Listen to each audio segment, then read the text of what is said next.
d'Ivoire. Madame, Monsieur, bonjour. Voyons ensemble le sommaire de ce journal. Développement des régions. Le Conseil régional du Poro se saisit des chantiers urgents et renforce les capacités d'action de 2 centres de santé à Sekonka et Tarawa. Des ambulances sont données à ces centres de santé. Une action au nombre des projets prévus pour lutter contre la pauvreté dans le Poro. La promotion du genre, nous en parlons dans ce journal et dans le secteur des eaux et forêts également. Des réflexions sont menées sur les stratégies pour accroître la représentativité des femmes dans le secteur forestier et en Côte d'Ivoire. Des stratégies sont établies pour attirer davantage la jeunesse féminine ivoirienne. Et nous ouvrons également la présidentielle au Sénégal et la victoire de l'opposant Bassirou Diomaye Faye à 44 ans. Il est le futur plus jeune chef de l'État de l'histoire du Sénégal et le 5e président du pays. Félicité par les autres candidats et le président Macky Sall, il s'est exprimé hier soir sur cette victoire qui doit être encore confirmée officiellement. Bienvenue à tous. La 148e assemblée de l'UIP se tient à Genève depuis le 23 mars dernier, ce jusqu'au 27 mars prochain. Le débat général porte sur la diplomatie parlementaire, tisser des liens pour promouvoir la paix et la compréhension, une plateforme pour débattre, échanger des points de vue et galvaniser l'action parlementaire. Et d'ailleurs, pour le compte de la Côte d'Ivoire, Adama Bictogo, le président de l'Assemblée nationale, propose un groupe de haut niveau de l'UIP pour instaurer la paix dans le monde. Un appel à l'action et des sessions de travail avec des présidents de Parlement que rapporte Michel Tigré. Diplomatie parlementaire, tisser des liens pour promouvoir la paix et la compréhension.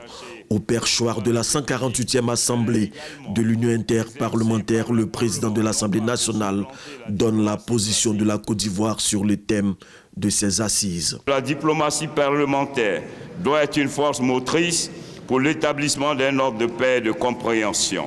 C'est fort de cette conviction que j'ai fait de la diplomatie parlementaire un axe majeur de ma politique pour rester dans la droite ligne du président Alassane Ouattara qui inspire nos initiatives dans ce sens. Je crois en la force de la diplomatie parlementaire et reste plus que jamais convaincu que nos assemblées parlementaires ont le pouvoir d'influencer positivement les relations internationales et nous devons chercher des moyens d'intensifier nos efforts dans ce domaine.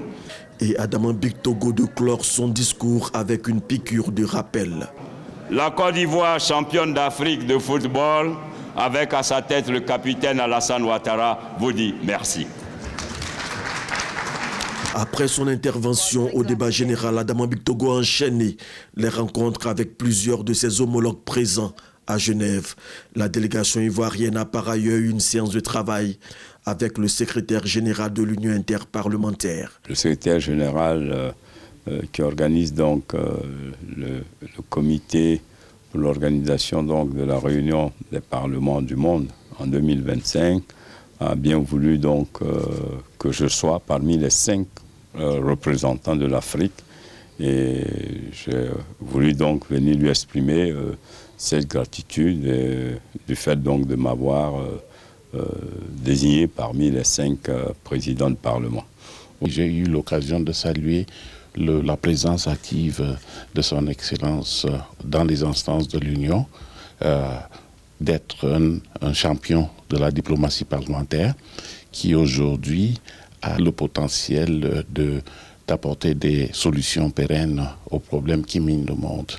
Et à ce sujet, j'ai constaté qu'il porte plusieurs casquettes en tant que président de l'Union parlementaire africaine, mais également président de l'Union parlementaire de l'OCI, à ces différents titres et peut apporter différentes perspectives aux travaux de l'Union. L'UIP est l'Organisation mondiale des parlements nationaux. Elle a été fondée il y a plus de 130 ans pour encourager la coopération et le dialogue entre toutes les nations. En tant que première organisation politique multilatérale, elle compte aujourd'hui 180 parlements membres et 15 organismes parlementaires régionaux. Intéressons-nous à cette convention de service entre la Direction générale des impôts et Kipux Afrique, un accord qui donne le pouvoir de recouvrement de certaines taxes liées au secteur du transport pour le compte de la Direction générale des impôts. Il s'agit de droits de timbre perçus sur les mutations de véhicules, des papiers timbrés et de toute autre opération liée au secteur du transport. Marie-France Conin et Jean-Marc Djadji nous en disent davantage. La Direction générale des impôts est une entreprise spécialisée dans l'intégration de solutions technologiques appliquées dans le secteur des transports, signe partenariat. Cette convention vise à garantir le paiement des droits de timbre. Avec la matérialisation du partenariat que nous venons de nouer aujourd'hui, avec la signature de cette convention, que les choses devraient aller très vite, toutes nos équipes se tiendront à votre disposition, que nous allions vite. Je voudrais vous rassurer quant à l'engagement et à la disponibilité de nos équipes à tout mettre en œuvre pour que ce projet important qui participe également de la mobilisation des ressources intérieures sur les recettes fiscales puisse se mettre en place. Nous avons bon espoir que l'ensemble donc des acteurs du secteur des transports pourront être mis à contribution dans le cadre donc d'une campagne de communication de façon à ce que les objectifs qui nous sont assignés puissent être atteints. Les documents de transport concernés sont essentiellement le permis de conduire et le récépissé de déclaration de mise en circulation de véhicules automobiles aux cartes grises. Et nous venons à ce sujet sur le développement local dans le nord du pays. Les localités de Sekonka et Tawara bénéficient du soutien du Conseil régional du Poro. Des ambulances neuves viennent renforcer les capacités des centres de santé locaux. À ce dont s'ajoutent des projets pour lutter contre la pauvreté dans la région. Des chantiers prioritaires et urgents selon le président du Conseil régional du Poro, Siekwasi Eliambrou. 2 ambulances flambant neuves, une pour Sekonka et l'autre destinée au village de Tawara dans le département de Korogo. C'est un don du ministre directeur de cabinet du président de la République. Toutes ces 2 ambulances sont équipées de matériel médical de pointe pour garantir aux éventuels malades des évacuations sans risque. Fidel Sarasoro répond ainsi à une promesse de campagne précédant son élection en qualité de président du conseil régional du Poro. Les populations avaient formulé ces besoins au préfet et moi-même lorsque nous étions en campagne électorale. Et par notre entremise, nous avons pu avoir ces ambulances-là auprès de la LONASI. Et aujourd'hui, nous avons procédé à la remise de ces ambulances. Pour le directeur régional de la santé, les ambulances du ministre directeur de cabinet du président de la République viennent mettre fin à plus de 30 ans de difficultés à Sekonka et à Tawara. Il est donc reconnaissant au chef de l'État. Le renforcement des capacités répond à la vision du président de la République qui dit bien que ce n'est pas parce qu'une femme veut donner la vie qu'elle doit perdre sa vie. Alors, les chefs de village, les responsables des centres de santé doivent comprendre que ces ambulances doivent être utilisées à bon escient. Cadre de la remise des ambulances du président, la première session du Conseil régional du Poro au titre de l'exercice 2024. Au menu, les projets en cours de réalisation dans les 4 départements de la région, l'état d'exécution du budget du Conseil au 31 décembre 2023. Les corps de métier s'organisent dans notre pays. Les 149 inspecteurs de soins infirmiers assermentés à travers le territoire national sont désormais rassemblés au sein de l'UNICI-CI, une association encadrée par le ministère de la Santé qui servira de tribune de réflexion sur tous les problèmes d'ordre institutionnel, politique et même technique. Découvrons les objectifs de cette formation professionnelle dans cet élément de Didier Nguessa. Issu du cycle supérieur de l'INFAS, l'Institut national de formation des agents de santé, les inspecteurs de soins travaillent à l'encadrement et à l'audit des soins dans les établissements sanitaires. Ils élaborent les protocoles de soins des infirmiers et sages-femmes et veillent à la qualité des soins administrés aux patients. Réunis en assemblée générale, les inspecteurs de soins mettent en place leur union. L'union des inspecteurs de soins infirmiers, c'est une association que les inspecteurs viennent mettre en place pour qu'ils participent à la conception des soins de qualité et à la mise en œuvre des programmes tels que le programme de réforme hospitalière, le programme de la couverture maladie universelle et même le programme donc, de la redynamisation du système sanitaire. L'inspection de soins est un nouvel emploi du système sanitaire. Les postulants sont formés en master de management de la qualité à l'INFAS. Et la promotion du genre dans le secteur des eaux et forêts, on en parlait dans les titres. Des réflexions sur les stratégies de réalisation des objectifs genre sont menées. Des stratégies sont établies pour la sensibilisation des plus jeunes femmes au métier de la foresterie. Et le ministère des eaux et forêts souhaite ainsi renforcer la représentativité des femmes dans ce secteur forestier en Côte d'Ivoire. Franck Quadio. Adolescentes, étudiantes, nous avions eu des a priori. C'est un métier d'homme. Eau et forêt, on va en brousse. Un métier d'homme et des a priori à briser. Le conservateur général Zouzou Elvire Maï est l'illustration vivante de la volonté des femmes à franchir les obstacles dans le secteur des eaux et forêts. Il a cependant beaucoup à faire.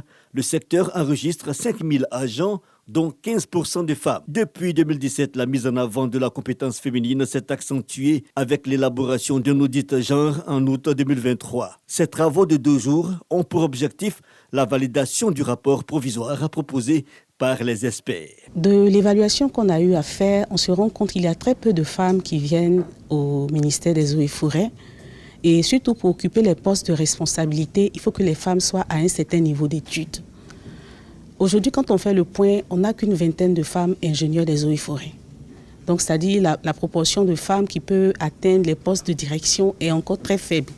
Donc, il faut faire de la sensibilisation, aller dans les lycées et les collèges pour encourager les jeunes filles à s'orienter vers cette filière-là. Il suffit que le ministère des Eaux et Forêts organise des journées carrières dans les lycées pour que les jeunes filles comprennent qu'effectivement, c'est vrai, peut-être qu'elles ne connaissent pas bien ce ministère et les activités qui y sont menées. Sensibiliser pour l'atteinte des 20% visés en 2030 et 30% en 2040, ce qui va nécessiter un recrutement de plus de 1000 agents techniques des eaux et forêts de niveau bac et BPC d'ici à 2030. Et cette mission-là, il faut que vous alliez vers vos petites sœurs, il faut que vous alliez vers vos jeunes sœurs, pour que finalement, ce métier d'eau et forêt, ce beau métier d'eau et forêt, elles y viennent en sachant qu'elles peuvent le faire, parce qu'il n'y a pas d'obstacle.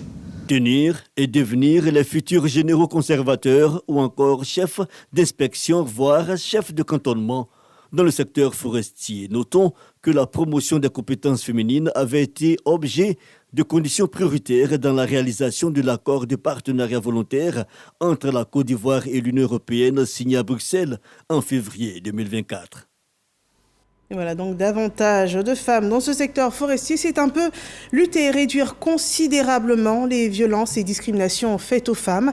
Et pour l'ONG Voix, l'entrepreneuriat est aussi une alternative à la lutte contre les violences basées sur le genre. L'organisation a organisé il y a récemment un panel dans la dynamique de la Journée internationale des droits de la femme, une initiative pour inciter les femmes à entreprendre pour leur autonomisation. L'événement a eu lieu dans la commune de Cocody. Le point de Michel Mambo et Franck Quadio. L'entrepreneuriat, un échappatoire face aux violences basées sur le genre. L'ONG Voix des femmes y croit fermement. Ce panel est donc le lieu pour la présidente de l'organisation, Sedia Akisiao, de sensibiliser les participants à œuvrer sans relâche en faveur de l'autonomisation. Éviter de rester dans la victimisation. Il faut se battre pour se prendre en charge. Le fait de ne pas être allé à l'école n'est pas aujourd'hui un handicap, car nous avons beaucoup de centres de formation. Nous avons des centres d'alphabétisation où on peut toujours se former, où on peut apprendre. La corrélation entre les VBG et le financement est très claire. Nous avons remarqué au niveau de l'organisation que plus les femmes sont autonomes, indépendantes financièrement, moins elles restent dans des foyers violents. Les difficultés d'accès à l'employabilité, aux biens immobiliers, à la terre, au financement et les inégalités salariales, des violences basées sur le genre, les participants ont alors été outillés quant à la défense de leurs droits. Aujourd'hui, il nous montre comment est-ce que la femme peut monter son propre projet. Étant seule, ça ne peut pas trop arranger la femme. Il nous a demandé de nous constituer en équipe et avec ça, on peut aller loin.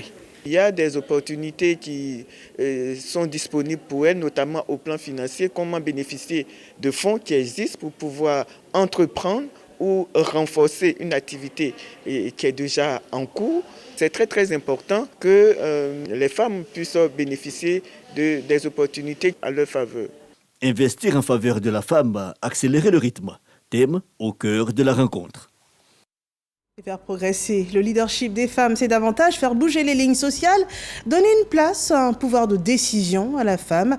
Et ici en Côte d'Ivoire, 300 femmes de la commune d'Abobo ont pu recevoir les codes nécessaires à faire d'elles des pionnières dans leur domaine d'activité. Suivons le témoignage de Ismaël Ebrard Déo et Jean-Marc Djadji. Les femmes de la commune d'Abobo appelées à être des leaders dans leurs différents domaines d'activité. C'est le message que livre Euphrasie Yao, présidente de la chaire UNESCO, aux femmes et pouvoir de décision. Ce jour, elle bénéficie de formations en leadership. Un geste qui s'inscrit dans le cadre du programme COCOFSI, Compédium des compétences féminines de Côte d'Ivoire. On a décidé d'aller vers les femmes, leur présenter des domaines de leadership qu'on a développés qui a permis à certaines femmes d'occuper les postes de haut niveau. Le président a demandé qu'on rehausse le rôle des femmes dans la gestion des affaires publiques et privées, mais qu'on valorise aussi les compétences personnelles. Et c'est ce qu'on est venu faire avec les femmes. Cette initiative, destinée à la commune d'Abobo, relève d'un caractère particulier. Il s'agit pour le COCOFSI d'inciter ces dames à prendre pour modèle la mère de la commune. Madame Kandia Kamara est aujourd'hui un modèle pour toute la Côte d'Ivoire au niveau des femmes. Donc avec cette activité-là, nous osons espérer que les talents qui sont cachés dans nos femmes vont ressortir et les experts vont pouvoir amplifier ces talents-là. Pour une meilleure assimilation du leadership, un livre est offert à l'ensemble des participantes. Il est intitulé « Secret d'une aventure, celle qu'on n'attendait pas au sommet ». Il y a beaucoup de choses qui m'ont manqué dans mon foyer, mes enfants, le travail surtout. Mais j'ai fait tout possible pour lire le livre. Mise en œuvre par la chaire UNESCO aux femmes et pouvoirs de décision, le programme COCOFSI est une initiative du président de la République, son Excellence Alassane Ouattara.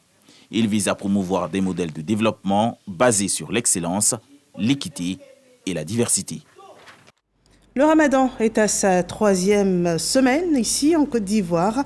Une grande période de privation mais aussi de communion spirituelle. Un mois qui met en avant les valeurs communiquées par l'islam, des valeurs dont l'islam, le partage, une règle spirituelle qui est appliquée par le président de la République dans la ville de Korogo avec un don important fait aux musulmans de cette localité. Le point dossier Kwasi et de Léon Bron. Il s'agit de riz de luxe et de sucre. Le don du président de la République à la communauté musulmane de Korogo, ce sont plus de 40 tonnes de vivres. De quoi traduire en acte la solidarité et le vivre ensemble prôné par le président Alassane Ouattara, selon son directeur de cabinet. Et pour prolonger cette action, caravane de la solidarité du ministre Fidel Sarasoro à Korogo, Napié et Sinématiali. D'importantes quantités de vivres et non-vivres, ainsi que des ruptures collectives de jeunes offertes aux musulmans et aux chrétiens par le président du conseil régional du Poro. C'est un mois de piété, un mois de partage. Le président a voulu participer à sa manière, et de fort belle manière, à ce partage-là, à cette solidarité. Des prières pour le président, pour la Côte d'Ivoire, la paix en Côte d'Ivoire, pour l'entente entre les filles et les fils de ce pays. En plus de son caractère spirituel marqué par la pénitence et la prière, Ramadan, un mois de solidarité et de partage, toujours au sens de l'islam. Un enseignement bien traduit par le président Alassane Ouattara de la vie des bénéficiaires du don du chef de l'État. Mais nous avons une cause commune qui est l'adoration et la crainte de Dieu. Donc en tant que des frères religieux, ils nous invitent à la rupture du jeûne. C'est un sens fort et nous ne pouvons pas être en reste en tant que chrétiens qui prônons aussi la valeur de l'amour. Et les musulmans prônent l'amour, nous aussi nous prônons l'amour. Vraiment, nous souhaitons que cette étape-là, qui est importante, soit le début pour la réconciliation vers Napié et que cette étape-là ouvre vraiment de nouveaux horizons de développement pour la commune de Napié. La caravane de la solidarité du président du conseil régional va durer tout le mois de Ramadan pour s'étendre à tout le Poro. Et dans l'élan de partage, la rupture du jeûne collectif est aussi recommandée. Nous partons cette fois à Odiéné, où est initiée une rupture collective par le ministre-gouverneur Gaoussou Touré, selon ce reportage de Soro Corona. Le Ramadan est le mois par excellence de solidarité, de piété, de partage et de fraternité entre tous les musulmans. La rupture collective est une recommandation pour les musulmans les plus nantis. Quand tu es musulman, si Dieu te donne les moyens, il faut savoir profiter. Le fait d'inviter les gens pour venir prendre la rupture chez lui aujourd'hui, Dieu va lui donner la récompense de tous ceux qui sont venus manger chez lui aujourd'hui. Cette prescription islamique est perpétuée par le ministre-gouverneur du district autonome du Denguélé, Gaoussou Touré. Un repas pour la rupture du jeûne a rassemblé la communauté musulmane, les responsables des autres confessions religieuses ainsi que les élus cadres du district autonome du Denguélé. Ce mois, c'est un mois béni parmi les autres mois. C'est avec beaucoup de plaisir que nous offrons ces repas à toute la population. Ensemble, toutes catégories confondues, pour dire merci à Dieu, le Tout-Puissant. Nos premières prières vont à l'endroit du chef de l'État, le président de la République, son Excellence Alassane Ouattara. Nous prions pour sa santé, nous prions pour sa longévité, nous prions qu'il ait les solutions, comme il a toujours eu pour la Côte d'Ivoire. Cette rupture collective est l'occasion trouvée par Gaoussou Touré de saluer la cohésion et l'union entre les filles et les fils. Le ministre-gouverneur appelle au renforcement de cette unité pour le bonheur de la population du district du Denguélé. C'est le lieu aussi de lancer un appel à tout le monde pour la paix, lancer un appel pour la fraternité, pour l'union, parce que c'est dans l'union que nous allons avoir tout ce qu'il faut. Donc chacun doit apporter sa pierre au développement du district du Denguélé.